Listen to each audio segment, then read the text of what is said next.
2.81 multiply किया officers के लिए। ईमानदारी की बात यह है कि वही मल्टीप्लाई करना था जवानों के लिए। तो 7th पे कमीशन में आपके साथ इस तरह से अन्याय हुआ, शुरू से आपके साथ अन्याय हुआ। एक बार अगर परसेंटेज सही तरीके से जिस परसेंटेज में ऑफिसर्स की बढ़ा रहे हैं उसी परसेंटेज जवानों की बढ़ाते हैं तो यह अन्याय नहीं होता, जवानों को उनका हक मिल गया होता। और वो इस आजाद देश में जिसकी सेवा करके वो आए हैं, पेंशन लेके आए हैं, वो इंसान की सम्मान से जिंदगी जी रहे होते साथियों। ये नहीं हुआ, पर कोई बात नहीं साथियों, अब लड़ना है, अब लड़ना है, ईमानदारी के साथ में लड़ना है, मजबूती के साथ में लड़ना है, पूरी रणनीति बना के लड़ना है। और मुझे खुशी इस बात की है कि गाने भी कोई आजकल के नहीं गाए। मिथुन चक्रवर्ती जी के जमाने में उन्होंने गाना क्या गाया, जिम्मी जिम्मी जिम्मी आजा आजा आजा। आप कल्पना कीजिए आज की पीढ़ी जिनका जन्म उस समय नहीं हुआ होगा, आज भी जिम्मी जिम्मी जिम्मी आजा आजा आजा। और उसके अगले ने क्या गाया, I am a disco dancer. तो ये सब दिखाता है कि भारत की सॉफ्ट पावर की ताकत क्या है, और इसको और ताकत देने का काम आज ये महान सदन कर रहा है। इसलिए मैं आप सबका बहुत बहुत अभिनंदन करता हूं। माननीय उपसभापति जी, बिल्कुल सही कहा सभी माननीय सदस्यों ने कि ये जो सिनेमाटोग्राफ अमेंडमेंट बिल 2023 है, बहुत लंबा समय लगा। 1952 के बाद 1981 में जब बड़ा संशोधन हुआ, उसके बाद लगभग 4 दशक बीत गए। लेकिन 4 दशकों में बहुत कुछ बदला है, फिल्में बनाने का तरीका भी, और फिल्मों को पायरेसी के माध्यम से चुराने का तरीका भी, और दिखाने का भी।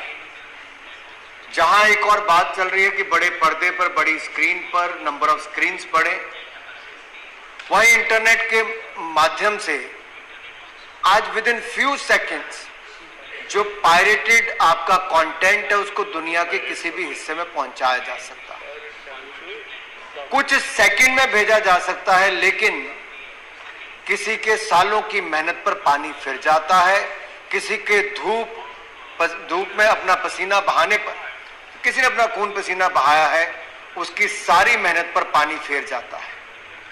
इसलिए सिनेमाटोग्राफ अमेंडमेंट बिल 2023 बहुत महत्वपूर्ण है। ये एक तरह से फिल्म जगत से जुड़े हुए एक छोटे से छोटा किरदार निभाने वाला स्क्रीन पर या स्क्रीन से पीछे, उसके अधिकारों को आप आज संरक्षण देने वाले हैं। आप उनके हितों के लिए बहुत बड़ा कदम उठाने वाले हैं, और उसके लिए पूरा सदन एकजुट होकर साथ आया है। इसके लिए मैं आपका बहुत प्रशंसा भी करता हूं, आपका धन्यवाद भी करता हूं। माननीय उपसभापति जी, जैसा सदस्यों ने कहा कि कहने के लिए तो स्पॉट बॉय से लेके साउंड इंजीनियर से लेके एक मेकअप आर्टिस्ट से लेकर अब किसी ने खलनायक की बात भी कर दी, तो किसी ने स्क्रिप्ट राइटर, कोरियोग्राफर से लेके मेकअप आर्टिस्ट, सबकी बात। फिल्म पर्दे पर सही कहा किसी ने कि बड़े हीरो हीरोइन दिखते हैं, लेकिन उनके पीछे सैकड़ों लोगों की मेहनत लगी होती है और करोड़ों दर्शकों की भावनाएं उनके साथ जुड़ी होती हैं। और देश के कुछ हिस्सों में तो इतना फितूर रहता है कि फिल्म 8 बजे भी लगनी है तो सुबह 5 बजे जाके थिएटर के बाहर बैठ जाते हैं। ये तब होता है कि वर्षों वर्षों तक। और एक बात मैं आप सबसे साझी जरूर करना चाहता हूं, आप सबसे मैं साझी इसलिए कर रहा हूं क्योंकि पिछले वर्ष जब मैंने सेंट्रल एशिया के कुछ यूथ लीडर्स का एक डेलीगेशन होस्ट किया, तो दिल्ली में हमने अपनी कल्चरल आइटम्स उनको दिखाने का प्रयास किया। और जब भारत की कल्चरल आइटम्स हुई जिसमें बहुत हमारे ट्रेडिशनल डांसेस से लेकर कल्चर सबको दिखाया गया, तो उन 5 देशों ने, तुर्कमेनिस्तान, कजाकिस्तान, उज्बेकिस्तान, इन सब ने कहा कि हम भी अपना कुछ करके दिखाना चाहते हैं। हमने कहा अतिथि है, इनको अवसर देना चाहिए। और जब मंच पर वो लोग आए तो उन्होंने आकर कोई अपने देश का गाना नहीं बजाया, उन्हें भारतीय फिल्मों के गानों को अपनी आवाज में गाया भी और संगीत भी। और मुझे खुशी इस बात की है कि गाने भी कोई आजकल के नहीं गाए। मिथुन चक्रवर्ती जी के जमाने में उन्होंने गाना क्या गाया, जिम्मी जिम्मी जिम्मी आजा आजा आजा। आप कल्पना कीजिए आज की पीढ़ी जिनका जन्म उस समय नहीं हुआ होगा, आज भी जिम्मी जिम्मी जिम्मी आजा आजा आजा। और उसके अगले ने क्या गाया, I am a disco dancer. तो ये सब दिखाता है कि भारत की सॉफ्ट पावर की ताकत क्या है, और इसको और ताकत देने का काम आज ये महान सदन कर रहा है। इसलिए मैं आप सबका बहुत बहुत अभिनंदन करता हूं। ये भारत की सॉफ्ट पावर है, और जो सीट पर बैठी हैं वो आईयूए की अध्यक्ष भी हैं, हमारी उड़न परी के नाम से भी जानी जाती। मैं तो इतना कहूंगा, एक बार मैं फुटबॉल का विश्व कप देखने गया 2018 में रशिया में, तो वहां पे इंडियन को देख के तो सीधे वो कहते हैं, राज कपूर के जमाने से शुरू करते हैं, मेरा नाम जोकर के समय से। ये इंपैक्ट है हमारी फिल्म इंडस्ट्री का। ये हमारे देश की कला, संस्कृति, साहित्य को, यहां के समाज का चित्रण दुनिया भर में करती है, और हमें अपनी इस ताकत को समझना होगा। And India being a country of story tellers, we have all the ingredients, I'll say, to become the content hub of the world, and India should emerge as the content hub of the world. Mister Reddy ने अभी कहा, mister Nanda ने कहा, बहुत सारे GVL Narasimha Rao ji ने कहा कि हमारे कुछ क्षेत्र में, विशेष तौर पर साउथ इंडिया में, टेक्नोलॉजी का उपयोग करके अब फिल्मों का एक बहुत विशाल स्तर किया गया है। अब केवल यहीं तक नहीं, आज विश्व की बड़ी से बड़ी पिक्चरों का पोस्ट प्रोडक्शन काम हिंदुस्तान में होता है।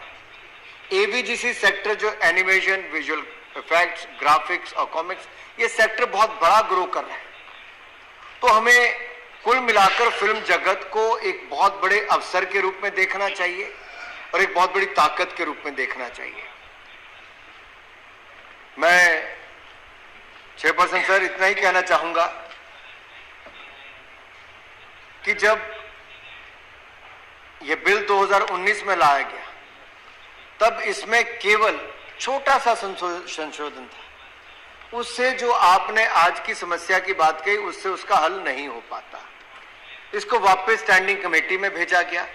स्टैंडिंग कमेटी के सभी सदस्यों ने अपने सुझाव दिए, और उसके बाद हमने इसको पब्लिक के सामने रखा। 2022 में नए रूप में हमने बिल को पब्लिक के सामने रखा, उनके सारे सुझाव आए, पूरी इंडस्ट्री के साथ हमने उनके सुझाव भी लिए, और अब एक नए रूप के बीच में द सिनेमेटोग्राफ अमेंडमेंट बिल 2023 आप सबके सामने हम लेकर आए हैं।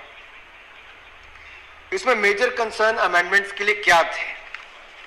अगर कुल मिलाकर देखा जाए तो एक जो लिटिगेशन चल रही थी कर्नाटका हाई कोर्ट से लेकर सुप्रीम कोर्ट तक गई, उसमें सीबीएफसी का, central board of film certification, उसके प्रोसीजर्स क्या है, उसकी पावर्स क्या है। आप में से कुछ लोगों ने कहा रिवीजन पावर्स किसके पास हो। प्रशांत नंदा जी ने कहा कि उनको भी एक बार दिक्कत आई अपने रीजनल पैनल के सामने, मुश्किल एक पिक्चर के लिए, क्योंकि जो चेयरपर्सन था उसके ही अपने बच्चे की डेथ 12 साल की उम्र में हुई थी और वो उस पिक्चर को नहीं देख सकता था। कोई एक केस ऐसा हो सकता है, लेकिन हमारा प्रयास होता है कि जल्द से जल्द सर्टिफिकेशन मिल सके। इट्स अ ऑटोनोमस बॉडी, और सरकार, और जिसको आप आम भाषा में सेंसर बोर्ड कहते हो, सीबीएफसी, इसके बीच में काफी एक तरह से डिस्टेंस मैं इसलिए कहता हूं क्योंकि ऑटोनोमस बॉडी है, उसकी एक अपनी ताकत है। रिवीजन पावर भी सरकार के पास इस बिल के बाद नहीं रहेगी, वो ऑटोनोमिटी सीबीएफसी की बनी रहेगी जो आप चाहते हैं, और हम यही चाहते हैं ऑटोनोमिटी बनी रहे, ऑटोनोमस बॉडी का उसका वो रोल है। दूसरा, नंदा जी ने कहा कि दूसरा नंदा जी ने कहा कि रिवीजन करने के लिए जब जाए तो सेम मेंबर्स ना हो। हमने इसमें प्रावधान पहले भी था, अब भी करेंगे। रिवीजन के लिए सेम पैनल नहीं बैठेगा, सारे पांचों नाम नए ही होंगे और वही देखेंगे, ये मैं आपको कहना चाहता हूं। दूसरा, आपका जो लिटिगेशन हमारी चल रही थी, जैसे मैंने कहा कि कर्नाटका हाई कोर्ट से लेके सुप्रीम कोर्ट तक आया, तो हमने उसको लेकर भी जो प्रोसीजर है इसको और आसान कर दिया है और इसको बिल को हार्मोनाइज किया है, जो सुप्रीम कोर्ट और हाई कोर्ट के ऑर्डर्स को ध्यान में रखते हुए, ताकि भविष्य में इस तरह से कोई दिक्कत ना आए। तो सबसे बड़ी समस्या इस सदन पूरे ने कही, unauthorised recording and exhibition of films.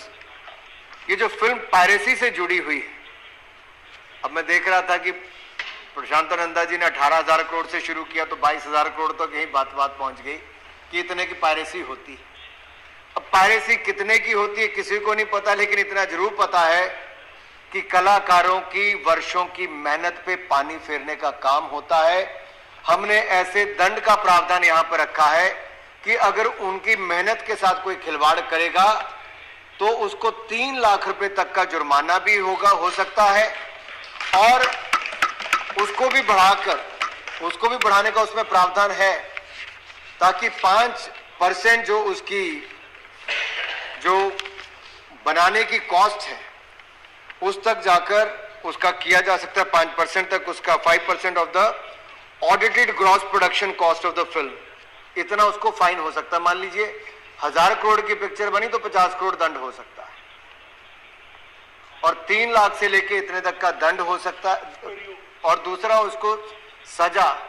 हालांकि हमारी सरकार ने डीक्रिमिनलाइज करने का बहुत काम किया सारे बिलों को, यहां पर भी इस बिल से ease of doing business, ease of living, उसको बढ़ावा दिया जा रहा है।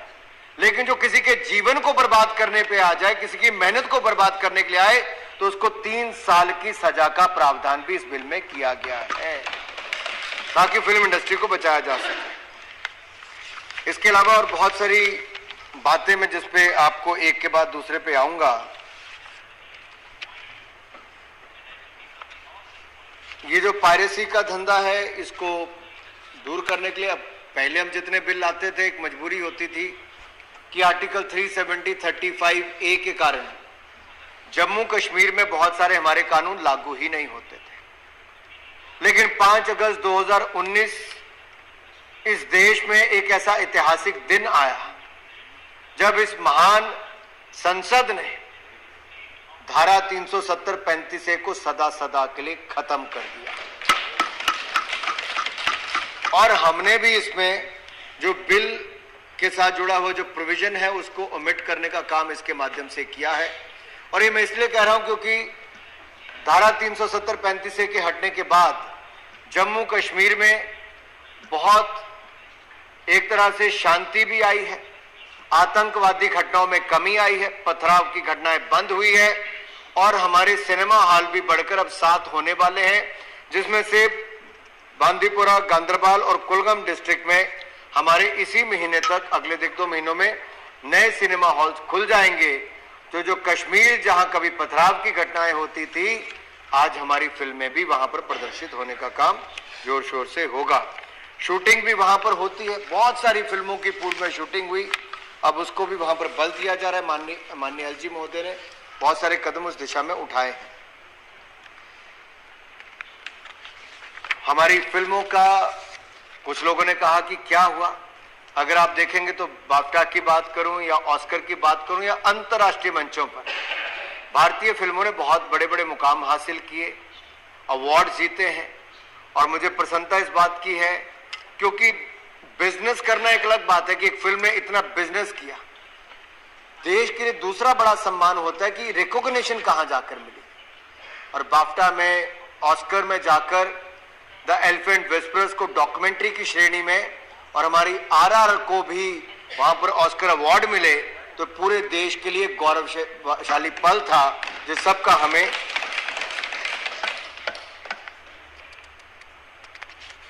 खुशी भी होनी चाहिए। और दूसरी बात जो मैं आपको कहूं कि हमारी देश की फिल्म इंडस्ट्री आज इतनी बड़ी है कि हम सेकंड ओल्डेस्ट फिल्म इंडस्ट्री तो है, लेकिन लार्जेस्ट फिल्म प्रोड्यूसर्स हैं, यानी कि दुनिया की सबसे ज्यादा फिल्में हिंदुस्तान में बनती हैं। और मैं कहूं कि हम बहुत कॉस्ट इफेक्टिव भी हैं, इसलिए दुनिया भर के लोग यहां पर आना भी चाहते हैं। हमने अपनी बहुत सारी योजनाएं लाए हैं कि इंडिया में शूट करोगे तो आपको इंसेंटिव्स मिलेंगे, उस दिशा में भी लाए हैं। मध्य प्रदेश, उत्तर प्रदेश जैसे अन्य राज्यों ने इंसेंटिव देना शुरू किया है, जहां 2 करोड़ रुपए तक आपको फिल्मों की शूटिंग तक के लिए पैसा भी मिलता है। ऐसे बहुत सारे वो हमने उस दिशा में कदम उठाए।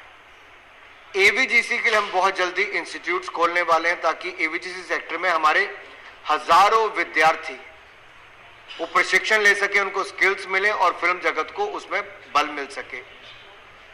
टेक्नीशियन से लेकर टेक्नोलॉजी तक भारत ने बहुत प्रगति की है। हमने, जैसा कि मैंने कहा कि कंसल्टेटिव प्रोसेस हमारा इसमें बहुत बड़ा था, 2 साल लगभग हमने उसमें लिए और लगभग हर वर्ग से हमने इस पे सुझाव लिए हैं, उसके बाद ही हम इसको बिल्कुल लेकर आए हैं। अगर भारतीय फिल्म इंडस्ट्री की ग्रोथ को देखें, उसको थ्रेट सबसे बड़ा पायरेसी से इसलिए आता है, आंकड़े में कुछ आपके सामने रखना चाहता हूं। और ये पैंडेमिक के बाद अगर आप देखेंगे जो रिपोर्ट आई, ऑनलाइन डिजिटल पायरेसी फिल्म्स की जो है वो 62% उसमें वृद्धि हुई है, 62% हुई है एक ही महीने में। और अप्रॉक्सीमेटली 71% भारत की पॉपुलेशन जो है वो ये जानती भी है कि इलीगली रिकॉर्ड करना क्या होता है, पायरेसी क्या होती है, और पायरेटेड कंटेंट को शेयर करने से दंड भी मिल सकता है, लेकिन वो बहुत मिनिमल उसमें सजा और प्रावधान उस तरह के थे।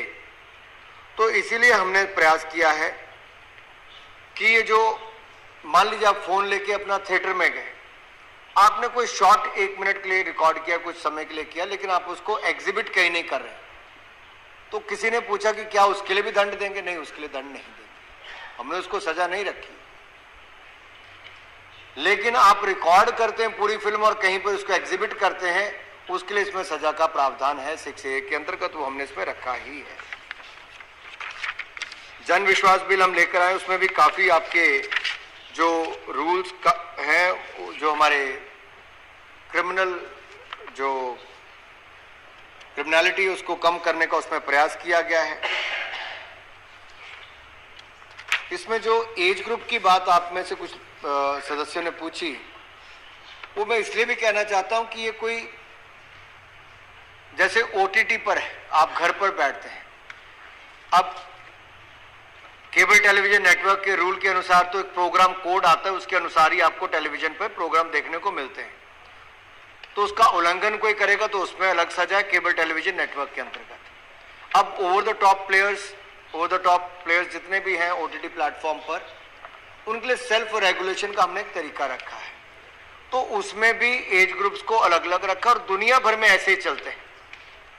अब उसमें भी किसी को कोई सजा नहीं दे रहा है, वो एक जागरूकता करने के लिए है कि US 7+ है, तो इसका मतलब कि 7 साल से बड़े वाला देख सकता है, छोटे वाले के लिए माँ बाप तय करें जाना है कि नहीं जाना है। तो कुछ जिम्मेदारी तो समाज को भी अपने ऊपर या परिवार को भी अपनी जिम्मेदारी तो लेनी ही पड़ेगी। इस तरह से US 13+ है, US 16+ है, ये उसी दिशा में किया गया ताकि इसको अवेयरनेस के लिए, जागरूकता के लिए किया जाए, ना कि दंड के लिए किया जाए, उस दिशा में किया गया है। फिर जो change of category of film for television, ये इसलिए महत्वपूर्ण है, आपने स्वयं कहा, GVL नरसिम्हा जी ने कहा कि 500 रुपए की अगर टिकट खरीदते हैं तो और परिवार के 4 लोग चले गए तो 2000 रुपए तो आपको सिनेमा की टिकट में लग जाएगा, कुछ खाओगे वहां पे तो 1000 रुपए और लग जाएगा। तो एक मिडिल क्लास के परिवार के लिए 3000 रुपए एक पिक्चर देखने में चले जाए, उसका पूरा बजट हिल जाता है। तो उनके लिए फिल्म देखने का एक साधन टेलीविजन रह जाता है। और अगर कोई A कैटेगरी की फिल्म है, S कैटेगरी की फिल्म है और उसमें अमेंडमेंट करके, माननीय अध्यक्ष जी, उसमें अमेंडमेंट करके अगर वो वापस टेलीविजन पे दिखाना चाहता है तो हमने वो प्रावधान भी इसमें कर दिया है ताकि वो भी सारा वहां पे कर सके। पहले के नियम का हिस्सा नहीं था, ऑफिस ऑर्डर हम करते थे, लेकिन अब इसमें ही उसको प्रावधान कर दिया है। सो ज्यादा से ज्यादा लोगों को अब टेलीविजन पर भी वो फिल्में देखने का अवसर मिलेगा और आपके लिए सरल हो जाएगा। वैलिडिटी ऑफ सर्टिफिकेट्स की बात कही, जो sub section 3 of section 5A में आता है। अब जो हाउस में नहीं है वो तो इंस्पेक्टर राज वाले के समय के हैं। उनको होता था कि जितनी बार जनता इनके पास आए उतना ही उनको और सताया जाए। हमारे समय पे 40,000 कंप्लायंसेस को कम करने का काम नरेंद्र मोदी की सरकार ने पिछले 9 सालों में किया। 40,000। और हमारा प्रयास है कि कम से कम अधिकारियों के पास आपको जाना पड़े।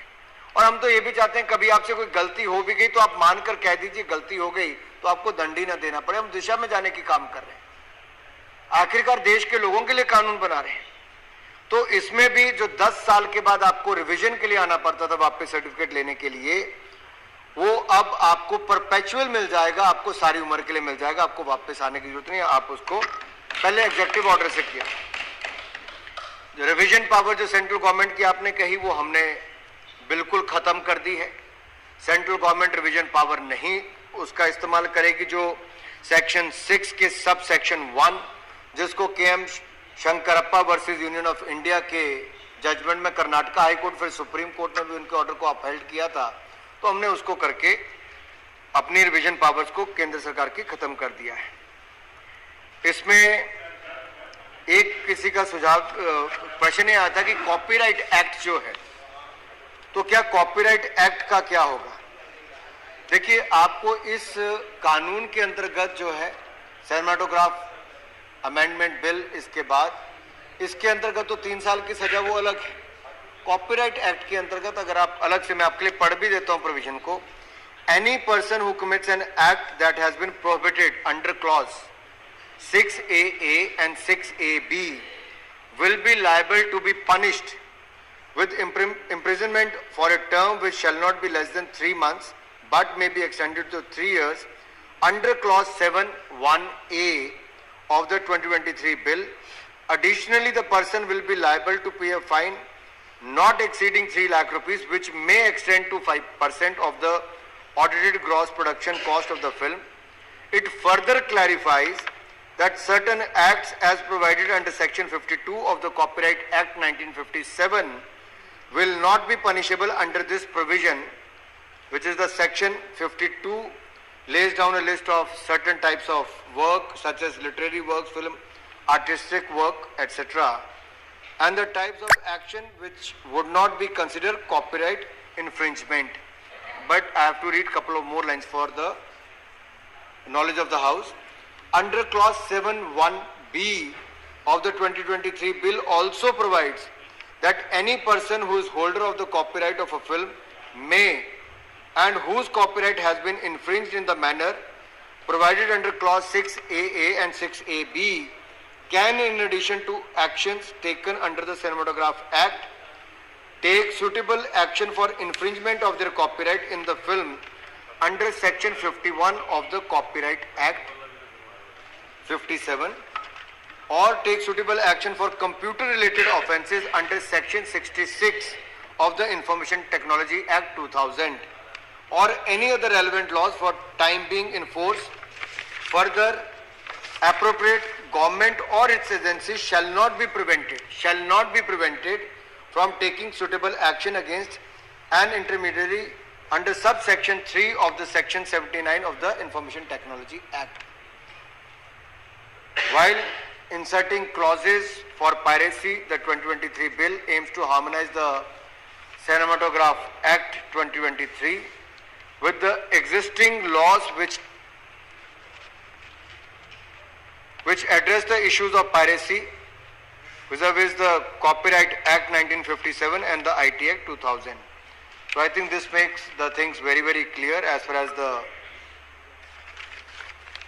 there are a couple of more things I think which asked by our honorable members. Vijay Sai Reddy ji asked about the immunity to be given to the producer or to the director, and he also talked about the distribution of the profits to the various stakeholders. And one more thing you said, hero's son should not be hero. Okay, that's a hereditary practice.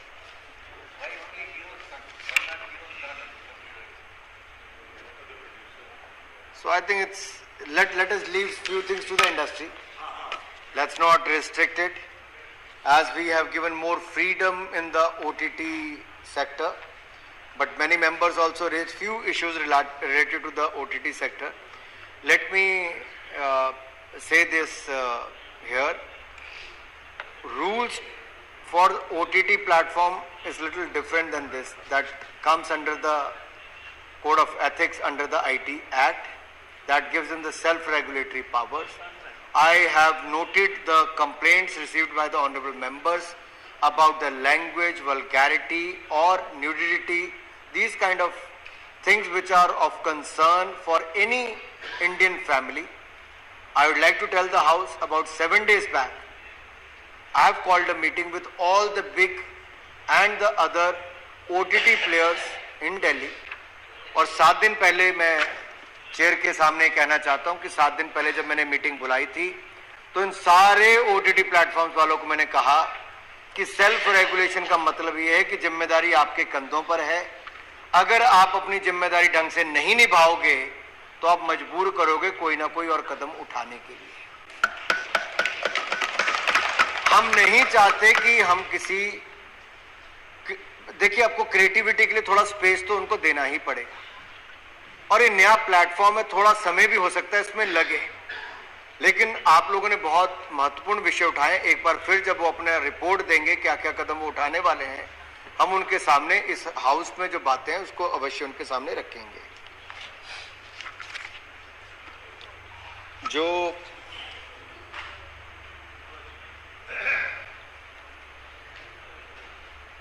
Kalita जी ने भी कुछ parents के बारे में बात कही, मैंने उसको पहले उसका उल्लेख कर दिया है कि कैसे हम उसका ध्यान रख सकते हैं। नंदा जी के मैंने सभी बातों का जवाब दे दिया।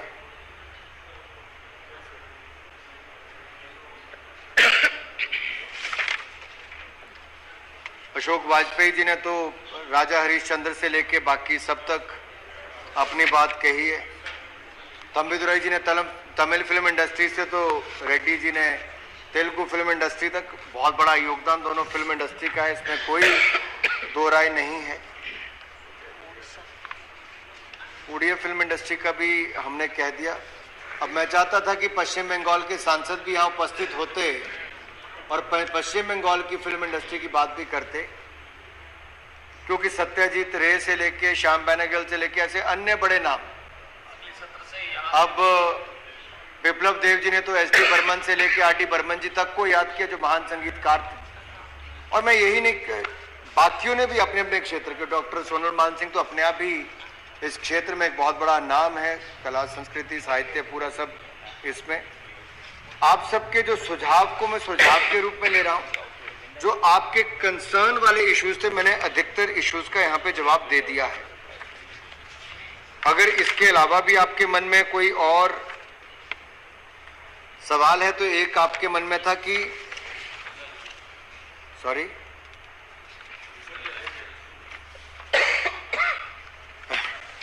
रीजनल लैंग्वेज को लेके, मराठी को लेके धनंजय महादिक जी ने पहले बात कही। मराठी फिल्म इंडस्ट्री का एक बहुत बड़ा योगदान है सभी में, हिंदी फिल्म में भी और मराठी फिल्म इंडस्ट्री में भी। और मैं आपको इतना ही कहूंगा, हमारे प्रावधान है एनएफडीसी के माध्यम से हम हमारा जो development, communication and dissemination of filmic content, इसको हम सपोर्ट करते हैं एनएफडीसी के माध्यम से। तो आपके ध्यान में ऐसे कोई भी मराठी फिल्म जगत के लोग हों जिनको सहायता की आवश्यकता हो तो एनएफडीसी में अप्लाई करें, उनको वहां से मदद अवश्य मिलेगी।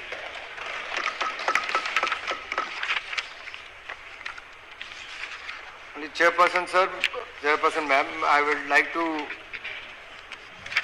एंड अप बाय सेइंग ये जो 20,000 करोड़ रुपए की हमारा पायरेसी के कारण लॉस होता है, हमें उससे बचाने के लिए बिल लाया गया है। साथ ही साथ हमारे फिल्म जगत की बहुत लंबे समय की मांग, उसको पूरा करने का कार्य इसमें किया गया है। एज बेस्ड सर्टिफिकेशन हमने उसको भी इसके माध्यम से किया है। और हमने जो ऑफेंस हैं एक और से, जहां ईज ऑफ डूइंग बिजनेस और ईज ऑफ लिविंग को बढ़ावा दिया, वहीं पे पायरेसी को बढ़ावा देने वालों के खिलाफ कड़ी कार्रवाई की है। हमने सुप्रीम कोर्ट, हाई कोर्ट की जजमेंट के बाद इस लॉ की दृष्टि से इसको हार्मोनाइज करने का काम किया है और जो हमारी सर्टिफिकेशन के लिए एक सरल प्रक्रिया, उसको भी बढ़ावा देने के इसके अंदर कदम रखे गए हैं और लंबे समय तक आपको अपने ही इस जो कंटेंट आपने क्रिएट किया है उसकी परपेचुअल आपको अधिकार मिल सके, उसको भी इसमें प्रावधान है। तो कुल मिलाकर जितने भी मांगे पूरी तरफ से आई थी, हमने सबको इसमें आधार रखा है। और जो पहले कहा गया कि सिनेमा के माध्यम से समाज की कुरीतियों को भी और समाज में किए गए अच्छे कार्यों को भी और ऐसे लोग जिनके जीवन से लोग बहुत कुछ सीख सकते हैं, उनके ऊपर भी बहुत सारी फिल्में और कंटेंट बना है। और मुझे पूर्ण आशा है कि फिल्म जगत के हमारे कलाकार, प्रोड्यूसर, डायरेक्टर्स और फिल्म जगत से जुड़े सभी ऐसे लोग वो अपनी ओर से पूरा प्रयास करेंगे कि भारतीय फिल्म जगत ना केवल दुनिया की सबसे ज्यादा फिल्में बनाने वाली इंडस्ट्री बने, वो तो है ही, दुनिया का ऐसा कंटेंट भी हम बना रहे हैं कि जो रीजनल नहीं वो बहुत जल्दी नेशनल और इंटरनेशनल हो जाता है। ये आज हमारी ताकत बनी है। आज कोई कंटेंट लोकल नहीं, वो बहुत जल्दी ग्लोबल भी हो रहा है। तो टेक्नोलॉजी का उपयोग भी करेंगे, नई सुविधाएं भी देंगे। पायरेसी एक कैंसर की तरह है और इस कैंसर को जड़ से खत्म करने का काम हम इस बिल के माध्यम से करने का प्रयास कर रहे हैं। उसमें आप सब ने अपना सहयोग दिया है, उसके लिए मैं आपका धन्यवाद करता हूं। जहां तक स्टेट लेवल फिल्म सिटीज की आपने बात कही, मैं चाहता हूं हर राज्य, क्योंकि अब इतने 140 करोड़ की जनता इतनी ज्यादा है कि पूरा यूरोप और रशिया और सबको आप जोड़ लेंगे, ऐसे कई देशों को, उससे ज्यादा हम अकेले हैं। और हमारा कंटेंट भी रशिया से लेकर सेंट्रल एशिया तक सब जगह, यूरोप से लेकर अब चाइना, कोरिया, सब जगह जा रहा है। धन्यवाद उपसभापति जी। मैं सबसे पहले तो सभी सदन के माननीय सभी सदस्यों का, जिनमें सबसे पहले स्पीकर श्री प्रशांत नंदा जी, अशोक वाजपेयी जी, एम थम्बिदुरई जी, डॉक्टर राधा मोहन दास अग्रवाल जी, डॉक्टर सोनल मान सिंह जी, एस निरंजन रेड्डी जी, पवित्र जी, धनंजय महादिक जी, कविता पाटीदार जी, गीता चंद्र प्रभा जी, विप्लव कुमार देव जी, जी के वासन जी, विजय साई रेड्डी जी, अजय प्रताप सिंह जी, के रविंद्र कुमार जी, बाबूराम निषाद जी, जीवीएल नरसिम्हा राव जी, रामदास अठावले जी और भुवनेश्वर कलिता जी, आप सबका आभार प्रकट करता हूं कि आपने बहुमूल्य सुझाव भी दिए और सबने बिल का समर्थन किया है।